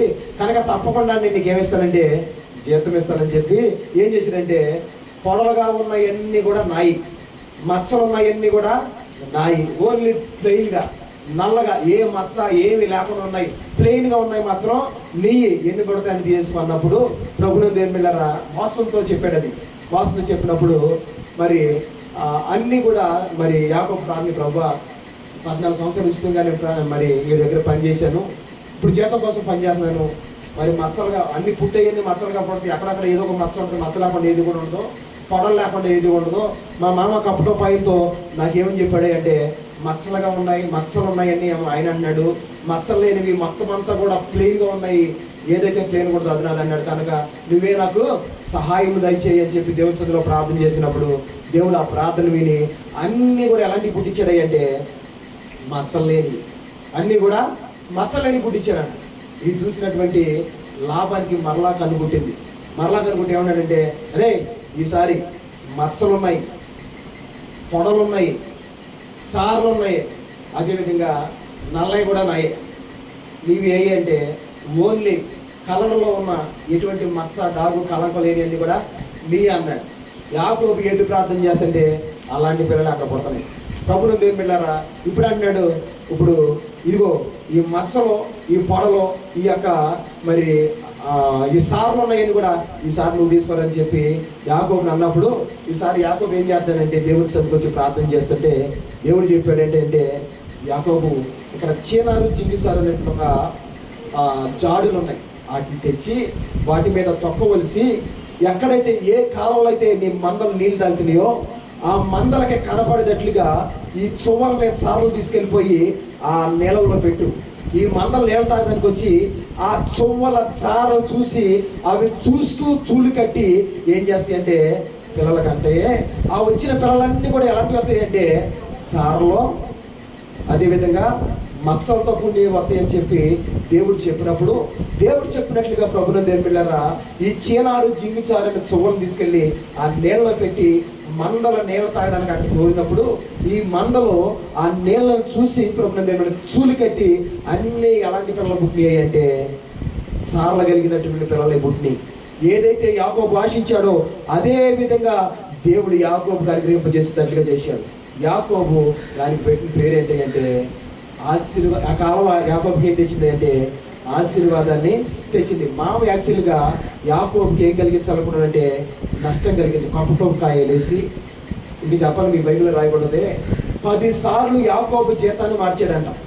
5 సంవత్సరాలు ఎన్నిసార్లు మార్చాడంటే 10 సంవత్సరాలు. ఇప్పుడు ఎవరైనా కంపెనీల గట్ట పనిచేస్తుంటే కంపెనీలో పనిచేస్తూ ఉంటారు, ఏదైనా జాబులు చేస్తూ ఉంటారు. వాళ్ళకి కనుక అరే ఇవాళ నీ జీతం మారుతుందిరా అన్నారు అనుకోండి, జీతం మారుతుందంటే వాళ్ళ జీతం పెరుగుద్దా తరుగుద్దా? వాళ్ళకి సంవత్సరం ఇంక్రిమెంట్ అనే అత ఉంటారు. వాళ్ళ మీద ఉన్న అధికారులు ఏం చేస్తారంటే వాళ్ళు ఇచ్చిన పర్ఫార్మెన్స్ బట్టి వాళ్ళు చేసిన పనిని బట్టి వాళ్ళ మాటకి పై అధికారికి లోబడి ఎంత అనుకూలంగా పనిచేశారో అనుకూలతను బట్టి వాళ్ళకి ఇంక్రిమెంట్లే అత ఉంటారు. సంవత్సరానికి 1000 అని 2000 అని ఇంకా బాగా చేస్తే 3000 అని ఇలా వాళ్ళ జీతాలు పెరుగుతా వెళ్తూ ఉంటాయి. అయితే యాకోబుకి 5 సంవత్సరాల్లో ఎన్నిసార్లు జీతం మారిందయ్యా అంటే 10 సార్లు మార్చాడంట వాళ్ళ మామ. మార్చడంలో పెంచడం కాదు, ఏం చేస్తున్నాడు తగ్గెత్త ఉండి అన్యాయంగా ఇతను మోసం చేయాలని, తనకు రావలసినటువంటి తన జీతాన్ని, తన ఆస్తిని, తన సంపాదనని లాక్కోవాలని కపటోపాయాలు అనేక సార్లు పన్నాడు. కానీ మరి యాకోబు ఎవరి మీద ఆధారపడ్డాడు అంటే దేవుని మీద ఆధారపడ్డాడు, దేవుని మీద ఆడుకున్నాడు. ప్రియమైన దైవ జనాంగమా, దేవుని పిల్లరా, మీరు ఆలోచించండి ఒకసారి. ఈ మాటలు మీకు ఆగి ఈ మాటలు శ్రద్ధగా మరి వినండి. ఏంటి అంటే ఎవరైనా సరే నీకు రావాల్సిన దాన్ని, ఎవరైనా సరే ప్రభు నుండి అన్యాయంగా నీకు రావాల్సిన దాన్ని లాక్కోవాలని చూస్తున్నారేమో, కపటోపాయాల పని, అనేక రకాలైన ఆలోచన చేస్తూ నీకు రావాల్సిన దాన్ని రాకుండా వాళ్ళు ఆపేసుకున్నారేమో, అడ్డుపడుతున్నారేమో. భయంకరమైనటువంటి ప్రభుని నిర్మిళ్ళరా, భయపైన పరిస్థితుల్లో వాటిని నీకు నష్టాన్ని కలిగించే విధంగా వాళ్ళు ప్రయత్నాలు చేస్తున్నారేమో. మరి యాకోబు వలె మనం కూడా దేవుని సందులో ప్రభు వైపు కళ్ళెత్తి ప్రభు కృపకు అప్పగించగలిగితే యాకోబుకి చారలు కలిగినటువంటి మరి పిల్లలు మందలు పుట్టడానికి, విస్తారమైనటువంటి మరి ఆశీర్వాదం రావడానికి, తనకు కీడు చేయాలని అనేక మంది అవతారాలు చూసినా సరే ఆ కీడును దేవుడు యాకోబుకి ఎలా మార్చాడు అంటే మేలుగా మార్చాడు, ఆశీర్వాదకరంగా మార్చాడు, దీవెనకరంగా మార్చాడు. పొడలు కలిగినవి, మచ్చలు కలిగినవి, సార్లు కలిగినవి. ఇంకా చెప్పాలంటే యాకోబు ఏం ప్రార్థన చేస్తున్నాడో అన్నీ కూడా అవే వచ్చేతనే. అంత అభిషేకాన్ని యాకోబుకి దేవుడిచ్చి ఆ కాలువని ఆశీర్వాదం తెచ్చే కాలువగా మార్చేశాడు. దేవునికి స్తోత్రం చెల్లిద్దాం. ఈరోజు చెప్పాలన్న మాట ఏంటంటే మనం కూడా మన సొంత నిర్ణయాలు పక్కన పెట్టేసి, సొంత ఆలోచనలు పక్కన పెట్టేసి, నీకున్న సమస్య, నీకున్న పని, ఎవరైతే నీకు అన్యాయం చేస్తున్నారో, ఎవరైతే ప్రభు నీకు రావాల్సిందని రాకుండా ఆపేస్తున్నారో, ఎవరైతే అన్యాయంగా నీ దాన్ని దోచుకుంటున్నారో వాళ్ళని బట్టి నీ సొంత నిర్ణయాలు తీసుకోవద్దు. దేవునికి అప్పచెప్పి యాకోబు వలె నువ్వేం చేయాలంటే దేవుని సందులో ప్రార్థించే, ప్రభువా నీ బిడ్డనైనా నాకు అన్యాయం చేయొద్దు నాయనా, నాకున్న దిక్కు నువ్వే, నాకున్న ఆధారము నువ్వే. దేవునికి సరుస్తుంది, ఇశ్రాయేలీయులను కాపాడువాడు కునుకడు నిద్రపోడు. ఆయన అన్యాయం చేయడానికి అసమర్థుడు కాదని దేవుని రాయబడింది. నీకు అన్యాయం చేసే దేవుడు కాదు ఆయన. ప్రభుని దేవుని బిడ్డలారా, పరిపూర్ణంగా దేవుని మీద ఆనుకుని నీ భారాన్ని, నీకున్నటువంటి పరిస్థితిని దేవునికి అప్పచెప్పగలిగితే యాకోబు జీవితంలో కార్యం చేసిన దేవుడు మన జీవితంలో కూడా దేవుడు ఏం చేస్తాడంటే కార్యం చేస్తాడు. ఈ కాలువ యాకోబుకి ఏం తెచ్చింది అంటే ఆశీర్వాదం తెచ్చింది. ఈ ఆశీర్వాదం తెచ్చింది ఇదే ఆదికాండంలో చివరి అధ్యాయంలో ఉంటుంది. యాకోబు అంట 2 గుంపులంత విస్తారమైన మంద కలిగిన వాడుగా బయలుదేరి ఎక్కడికి వెళ్తున్నాడంటే తన యొక్క తండ్రి ఇంటికి వెళ్తున్నాడు. దేవునికి స్తోత్రం చెల్లిద్దాం. ఎన్ని గుంపులైనవి అంట? 2 గుంపులంత విస్తారమైన ఆస్తి కలిగిన వాడుగా తిరిగి బయలుదేరి వెళ్తున్నాడు. ఎక్కడికి వచ్చింది 2 గుంపులంత విస్తారమైన ఆస్తి? 14 సంవత్సరాలు బాల్యతనం చేశాడు, ఒంటరి ఏమి జీతం లేకుండా. కానీ మిగిలి ఉన్నటువంటి 4 సంవత్సరాల్లో 10 సార్లు జీతం మార్చడంలోనే సరిపోయింది. మిగిలి ఉన్న 4 సంవత్సరాల్లో దేవుడు విస్తారంగా యాకోబుని ఏం చేశాడు అంటే దీవించేశాడు, తన మందని ఆశీర్వదించేశాడు. మరలా చెప్తాను, ప్రభునందు దేవుని బిడ్డలారా, నా దేవుడు ఆశీర్వదిస్తే మనకి లెక్క పెట్టుకోవడానికి మరి మనకి సమయం కూడా ఉన్నంతగా దేవుడు మన కుటుంబాలను దీవిస్తాడు, ఆశీర్వదిస్తాడు. కనుక దేవుని వాక్యమును బట్టి, దేవుని వాగ్దానాన్ని బట్టి, దేవుని ప్రతినిధిగా నేను చెప్తున్న మాట ఏంటంటే, మీకున్న సమస్య ఏదైనా సరే దేవుని పెట్టండి. ప్రభు మా వల్ల కాదయ్యా, ఏది చేసినా మా జీవితంలో నువ్వే చేయాలని ప్రార్థన చేయండి. పెట్టేసి మీరు పక్కన కూర్చోవద్దు. ఆ పాస్టర్ గారికి చెప్పాం కదా, ఆయన చేసుకుంటాడులే, లేకపోతే ఈ పాస్టర్ గారు చెప్పాం కదా, ఆ ఎక్కడికి చెప్పాం కదా, ఈ ఎక్కడికి చెప్పాం కదా, మేము చేయిపోయా పర్లేదు అనుకోవద్దు. మీరు ఇప్పుడు చాలా మంది ఎలా తయారయ్యారంటే, ప్రభుత్వానికి ఈ యొక్క ఫోనుల్లో, ఈ యొక్క టీవీల్లో మరి పెద్ద పెద్ద సాగుతులు వాళ్ళ నెంబర్లు ఎత్తారు. మీ ప్రార్థన అవసరం ఏమన్నా ఉంటే మాకు తెలియపరచండి, మీకోసం నేను ఏం చేస్తానంటే, మరలా చెప్తున్నాను, సచ్చినా చేయరు మీకోసం అని. ఎందుకు చెప్తున్నానంటే, కొన్ని లక్షల మంది ఉంటారు, అందులో నువ్వెంత బోడి, నీ సమస్య అంత వాళ్ళకి, నీ సమస్య గుర్తు చేసుకోగలంత తీరుకుంటుందంటారు. ఇంకా చెప్పాలంటే నీ ప్రార్థనలు వినకూడా వినరాడు. ఎవరో మాకు టీం ఉంది వాళ్ళు చేస్తున్నారంటారు, వాళ్ళు చేస్తారో చేయకూడదు తెలియదు. కనుక వాళ్ళు చేస్తారు, వీళ్ళు చేస్తారు, నేను అలా చెప్పాను ఇలా చెప్పానని వాళ్ళ మీద ఏళ్ళ మీద ఆధారపడే కంటే నువ్వు మోకరించు, నీ సంఘం మోకరిస్తే మీరు కలిసి ప్రార్థన చేయండి, తప్పకుండా మీ జీవితంలో కార్యం చేస్తాడు. దేవునికి స్తోత్రం చెల్లిద్దాం. ఆయనకు పేరు ఉంది ఏంటంటే ప్రార్థన ఆలకించువాడా అని. ఏం పేరు ఆయన పేరు? ప్రార్థన ఆలకించే దేవుడు. నువ్వు చెప్పే మాటలో ఒకసారి చెప్తే అంటారు, 2 సార్లు చెప్తారు, 10 అమ్మో ఇవి అందరూ బాబు వరిగిపోయిన కాడ వెళ్ళి చెప్పిందే చెప్పింది అనుకుంటూ ఉంటారు మనుషులైతే. కానీ నా దేవుడు ఎన్నిసార్లు చెప్పినా నా దేవుడు ఆలకిస్తాడు. ఒకానొక సమయం వస్తుంది, తప్పకుండా ఆయన అద్భుతమైన సహాయాన్ని, కార్యాన్ని జీవితంలో నా దేవుడు చేస్తాడు. మనుషులు ఆలోచించినట్లుగా దేవుడు ఆలోచించడండి. మన యూట్యూబ్లో నేను నిన్న సాయంత్రం ఒక వీడియో పెట్టాను, యానిమేషన్ వీడియో, అది చేసి పెట్టాము. అది ఏంటంటే, దేవుడు ఒకటి ఆలోచిస్తాడు. మనకి ఎప్పుడు కూడా దేవుడు ఉన్నతమైన ఇవ్వాలని ఆశపడుతూ ఉంటాడు. కానీ మనం ఏంటంటే తాత్కాలికమైన వాటిని చూసి వాటి అంటే మనం పరిగెట్టిపోతూ ఉంటాం. కానీ దేవుని ఆశీర్వాదం ఉన్నతమైనది. ఆయన తన పిల్లల కోసం ఉన్నతమైనది, మంచిది, శ్రేష్టమైనది ఇవ్వాలని ఆశపడుతూ ఉంటాడు. కానీ మనం ఏం చేస్తూ ఉంటామంటే ఎదురుగా చిన్న చిన్న తగులుతూ ఉంటాయి. దాటిని చూసి ఇదే మరి దేవుని కార్యం, దేవుడు అప్పుడప్పుడు అడ్డు పెడతా ఉంటాడు కొన్ని, కానీ అవి కూడా పక్కతో చేసి వాటి వెంట మనం పరిగెడుతూ ఉంటాం. దేవుని కార్యాలకి ఏమైపోతూ ఉంటామంటే దూరం అయిపోతూ ఉంటాం. కనుక దేవుని పిల్లలారా, యాకోబు ఎవరి మీద ఆనుకున్నాడంటే దేవుని మీద ఆనుకున్నాడు. దేవుని మీద ఆధారపడ్డాడు. దేవుని వైపు చూశాడు. ఏ కాలం అయితే ప్రభునందేని బిళ్ళరా ఆశీర్వాదం తెచ్చిందో, ఏ కాలం అయితే ప్రభునందేని బిళ్ళరా ఏ మందలైతే చూలు కట్టినయో, అదే చోట దేవుడు చెప్పినట్లుగా ఆ కర్రలను తీసుకొచ్చి పెట్టాడు.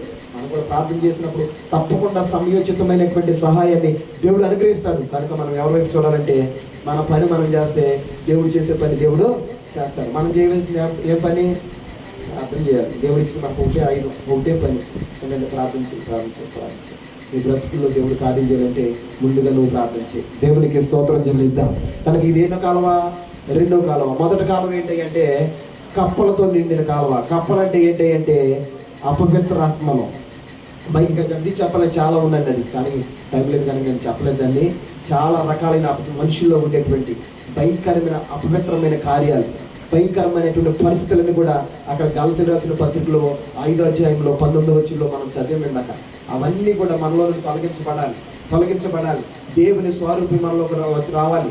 ఒక్కొక్క దినము దేవునిలో మనం ఎదుగుతున్న కొలది, సంవత్సరాలు గడుస్తున్న కొద్ది ఎక్కడేసిన గొంగలు అక్కడే ఉన్న విధంగా కాకుండా ఇంకా ప్రభు తాతు అనుకుంటా వచ్చిన ప్రార్థనలు మనం చేయకూడదు. మనం దేవుని ఎదుగుతూ ఉంటే మన ప్రార్థనలో కూడా మెచ్యూరిటీ కలగాలి. దేవునికి స్తోత్రం చెల్లిద్దాం. 100 మంది ఉంటారు, ఎన్నాళ్ళు వెళ్ళినా సరే వాళ్ళ ప్రార్థనలో ఏమున్నది అంటే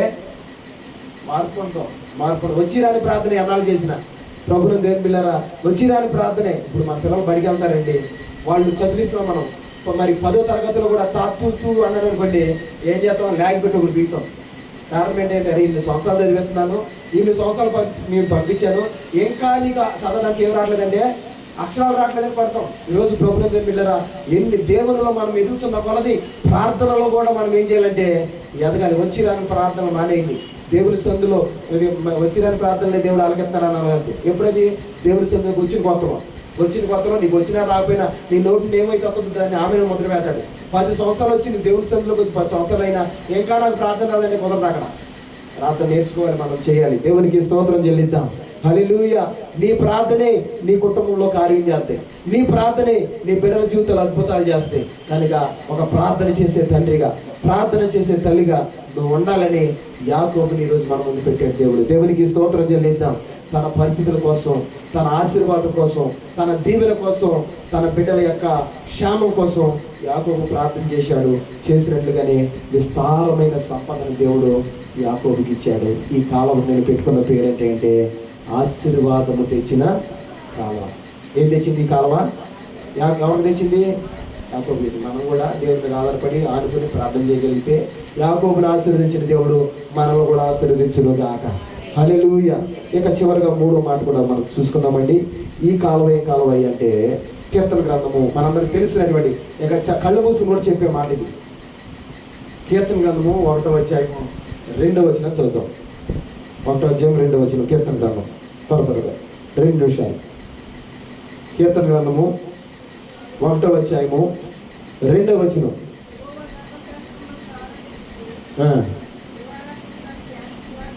దేవునికి స్తోత్రం. హల్లెలూయా, హల్లెలూయా. తీసారండి అందరూ? అది తీయకుండానే చదవాలి ఆ మాట. చదువుతాం మరోసారి. ఫస్ట్ కానీ చదవండి. 1వ అధ్యాయము. దుష్టుల ఆలోచన చొప్పున నడవక, పాపుల మార్గంలో నిలవక, అపహాసకులు కూర్చుండు చోట నువ్వు కూర్చుండక, యెహోవా ధర్మశాస్త్రమునందు ఆనందించుచు దివారాత్రులు దాన్ని ధ్యానించువాడు ధన్యుడు. అతడు నీటి కాలువల ఓరన నాటబడినదై ఆకు వాడక తన కాలమందు ఫలమిచ్చు చెట్టు వలె ఉంటాడు, అతను చేయనిదంతా కూడా ఏమవుతుందంటే సఫలమవుద్ది అని చెప్పి 1వ కీర్తనలో రాయబడింది. ఇందులో ప్రభునందు బిడ్డలారా ఒక కాలువ కనపడింది. ఆ కాలువ ఏం కాలువ అంటే నీటి కాలువ. చెప్పండి, ఏ కాలువ? ఏ కాలువ అంట? చూద్దాం మరోసారి ఆ మాట చూద్దాం. అతడు ఏ కాలువ అంట? నీటి కాలువ ఎవరన నాటబడిన ఉంటాడు. దేవునికి స్తోత్రం, హల్లెలూయా. ఈ కాలువ ఏ కాలువ అంటే, ఈ కాలువ దేంతో ఉంది అంటే నీటితో ఉంది. ఇది నీటి కాలువ. దేవునికి స్తోత్రం చెల్లిద్దాం. నీటి కాలువ అయ్యా, కాలువలో నీరు కాక ఏముంటుంది అనుకోవద్దు. నాకేమున్నాయి? ఫస్ట్ కాలువలో కప్పలు ఉన్నాయి కనుక అందుకనే ఈ కాలువకు పెట్టుకున్న పేరు ఏంటి అంటే నీటి కాలువ. నీరు అనగానే బైబిల్లో మీకు ఎక్కడ నీరు అని మీకు ఎక్కడ చదివినా సరే నీరు ప్రభునందు బిడ్డలారా దేవుని యొక్క వాక్యానికి సాదృశ్యం ఉంది. నీరు పరిశుద్ధాత్మ యొక్క ఆ యొక్క అభిషేకానికి సాదృశ్యంగా ఉంది. అయితే ఈ శ్రేష్టమైన సమయంలో మన జీవితము కాలువతో పోల్చుకుంటే, ఇలా చెప్పాను కదా, మన జీవితం అనే కాలంలో ఏమున్నాయి అంటే కప్పలు ఉన్నాయి. ఆ కప్పలు బయటికి తోలేమని దేవుడు చెప్పాడు.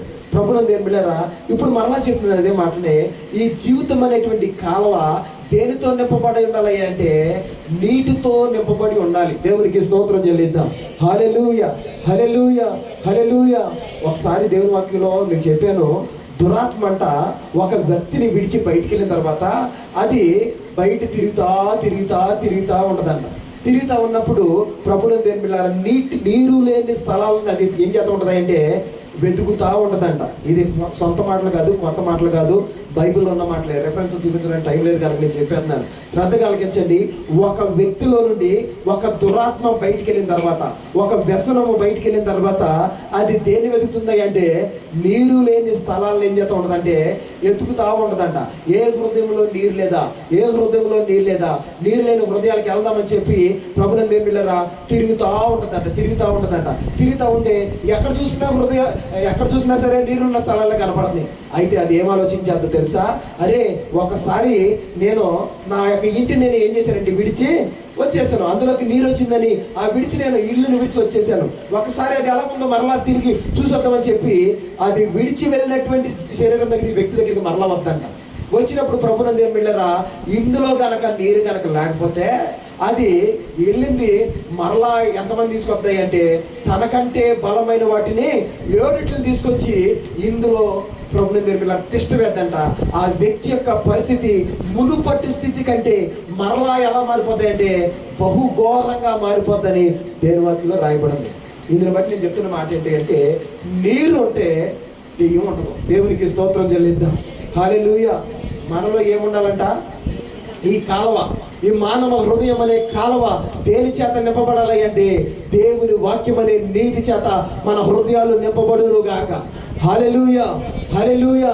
ప్రభునందు దేవుని బిడ్డలారా వాక్యం అనే ఉదక స్థానంతో నన్ను వాక్యం అనే ఉదక స్నానం చేస్తున్నాడు దేవుడు అని దేవుని వాక్యంలో రాయబడి ఉంది. ఉదకము అనగా నీరు, వాక్యం అనే ఉదకము ప్రభునందు దేవుని బిడ్డలారా మన హృదయాల్లో ఉండాలి. దేవునికి స్తోత్రం చెల్లిద్దాం. దేని వాక్యంలో కీర్తన గ్రంథంలో అదే మాట ఉంటుంది, యవనస్తులు దేని చేత తమ నడవడికను శుద్ధి చేసుకుంటారు, తమ హృదయములో దేవుని వాక్యము ఉండుట వలనే కదా అని రాయబడి ఉంది. మన హృదయంలో దేవుని వాక్యం ఉంటే ప్రభునందు దేవుని బిడ్డలారా మనము ఏది చేయాలో ఏది చేయకూడదో దేవుని వాక్యం మనకు బోధిస్తూ ఉంటుంది. శ్రద్ధగా ఆలకించండి. దేవుడు అంటున్నాడు ఇది ఏ కాలువ అంటే నీటి కాలువ. నీటి కాలువ. ఈ నీటి కాలువ అనగా మనము దేవుని వాక్యం చేత మన హృదయాలు ఏం చేసుకోవాలంటే నింపుకోవాలి. పరిశుద్ధాత్మ చేత మన హృదయాలు ఏం చేయబడాలంటే నింపబడాలి. ప్రభునందు దేవుని బిడ్డలారా ఎందుకంటే మనం భయంకరమైనటువంటి దినాలలో ఉన్నాం. భయంకరమైనటువంటి టెక్నాలజీ అభివృద్ధి పొందిపోతున్న దినాలలో మనం ఉన్నాం. సాతాను గారు అన్నాడు నేను ఏర్పరచుకున్న వారిని సైతం పడేస్తాను అని దేవుడు దేవుడికి ఏం చేస్తానంటే సవాల్ విస్తున్నాడు. ఆ సహోదరి గొప్ప ప్రార్థన పరురాలు అంటే అన్నాడు నేను ఎలాగైనా సరే ఆవిడ ఏం చేస్తానంటే పడేస్తాను. ఈ సహోదరుడు బలమైన ప్రార్థన పడంటే నేను పడేస్తాను అన్నాడు. ప్రభునందు దేవుని బిడ్డలారా ఆడు పడేయకుండా మనం ఉండాలంటే మన హృదయాలు దేనితో నింపబడాలి అంటే నీటితో నింపబడాలి. దేవునికి స్తోత్రం చెల్లిద్దాం. హల్లెలూయా. నీరు అనగా దేవుని యొక్క వాక్యము, నీరు అనగా పరిశుద్ధాత్మకు సాదృశ్యము. నీరు మన గుండెల నిండా ఉంటే పరిశుద్ధాత్మ యొక్క ఆయన అభిషేకము, ఆయన యొక్క కాపుదల, ఆయన యొక్క శక్తి మనలో ఉంటే ఏది కూడా మనల్ని ఏమి కూడా చేయలేదు. దైవజనుడు ఒక మాట అంటాడు, ఒక మాట పడతాడు, నన్ను ఎవరు కదిలించలేరు, దేనిపై ఆసక్తి లేదు. నన్ను ఎవరు కదిలించలేరు, దేనిపై ఆసక్తి లేదు. నా దర్శనము చెదరిపోదులే,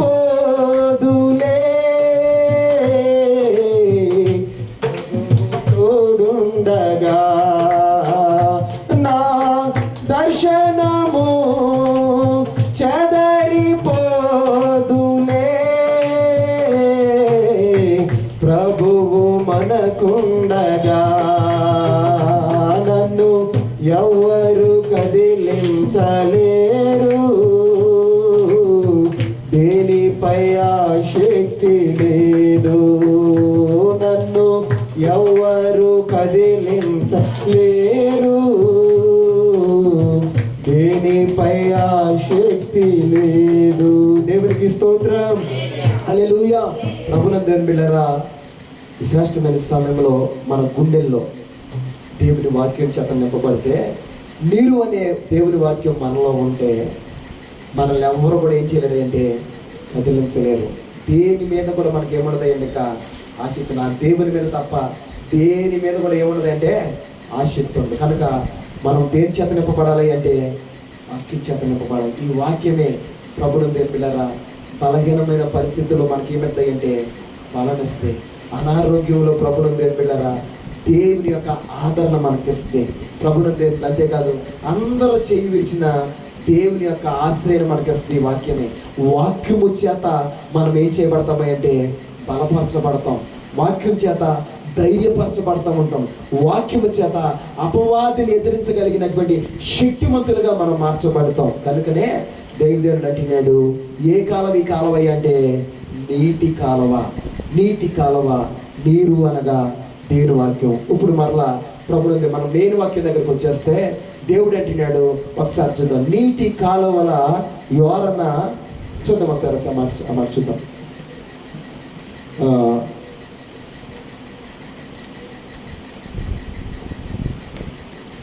యెషయా గ్రంథము 44 అధ్యాయము 4 వచనం, 44:4. యెషయా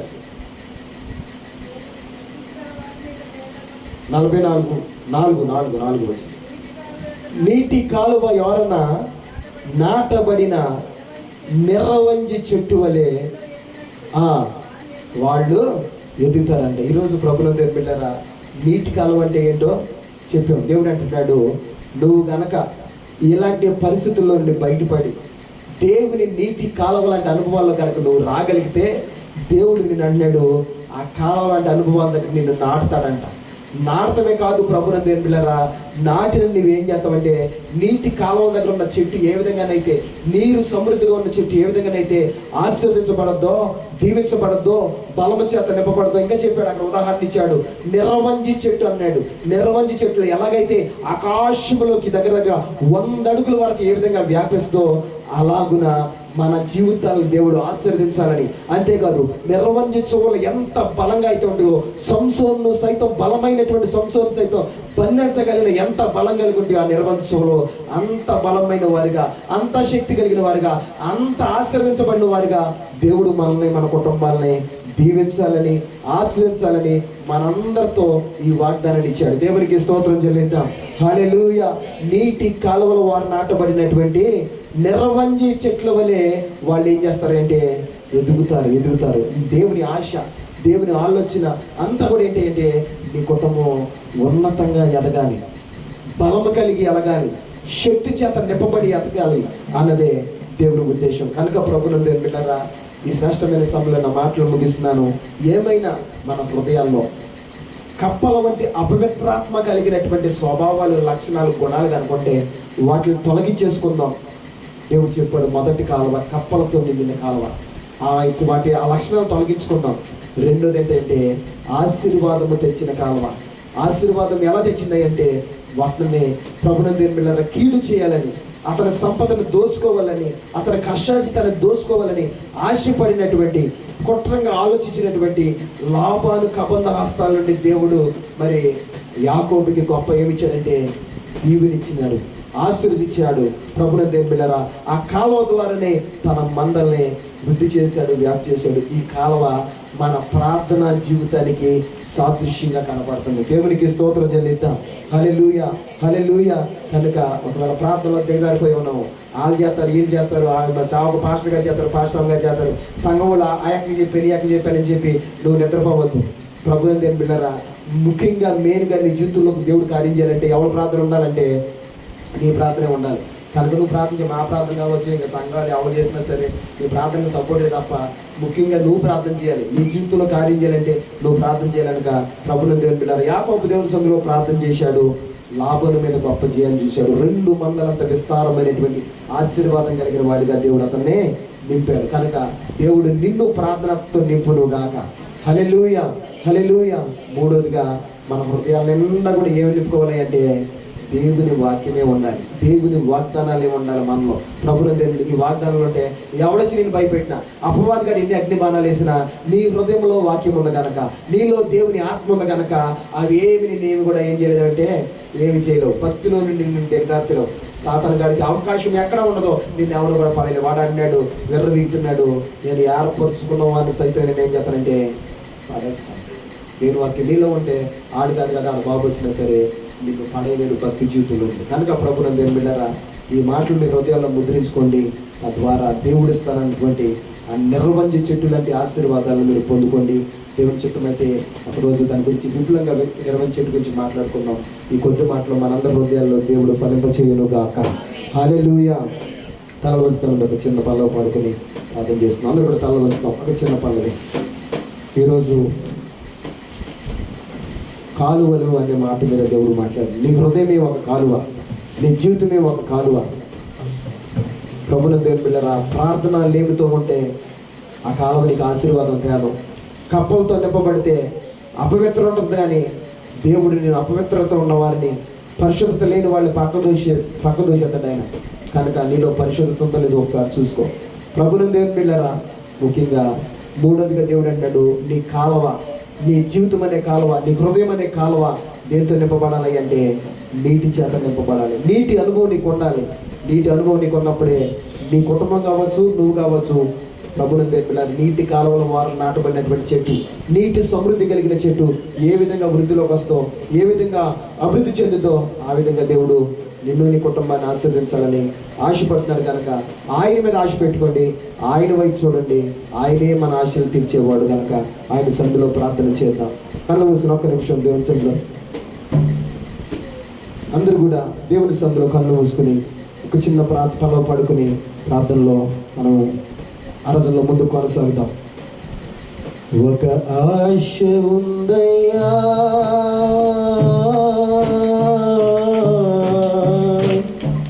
నా కోరిక తీర్చయ్యా,